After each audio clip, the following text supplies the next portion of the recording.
Split field in the studio. So, gentlemen, please arise because we've reached the time for the big debate.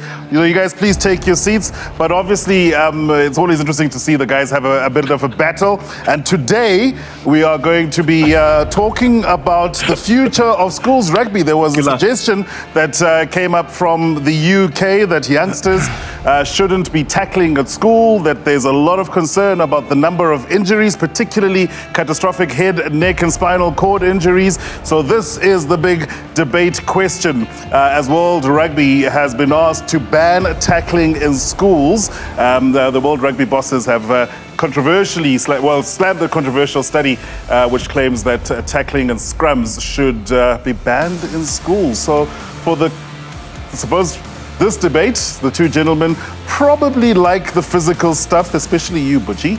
But I think it is a debate that we're not going to hear the end of. We certainly have spoken about it numerous times. Bobs, what do you say? Are you for or against? I'm all against taking tackling away from schools because, I mean, if you want to tackle, you can only start tackling after you've done your school career. I think that's when you're going to have injuries. I think you'll have time to be in the saddle. The one important thing is the coaches to actually teach the right technique, make sure that you get your head in the right place and what you want to get out of it.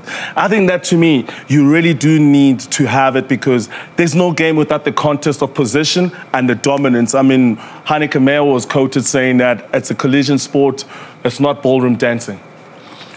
Yeah, no, but some good points here, Bobs. But, you know, especially when the guys are young, you know, especially before 10, even up to maybe 14, they're still learning to tackle. So that's when they're probably going to get their head and their bodies in the wrong position, and that's when the injuries are going to occur. So for me, ban the tackling.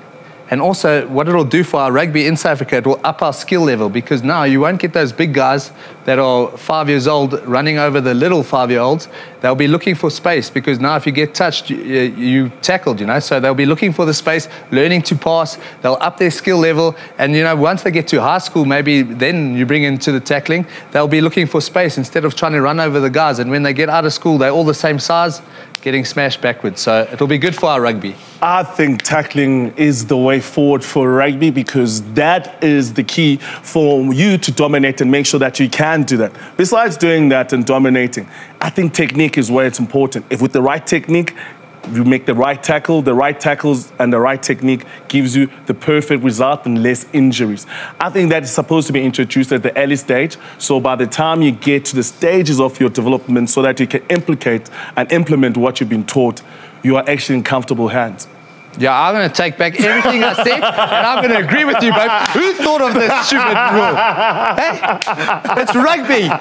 Get in this thing. Yeah, I could have guessed that that's the way Butch is going to lean towards that. But joining the conversation, use that hashtag SSRugby. Don't forget Bledisloe 3 as well this weekend. A couple of All Blacks are not available, including Barrett. There's no Brodie Retallick. There's no Whitelock. It's a good opportunity in Brisbane for Australia to actually get one over the All Blacks. Ready for the picking, the All Blacks, are they? Well, we asked that question before. I'll pick the Aussies to win. Will you? Gee, that's a big call. I'll put my house on it.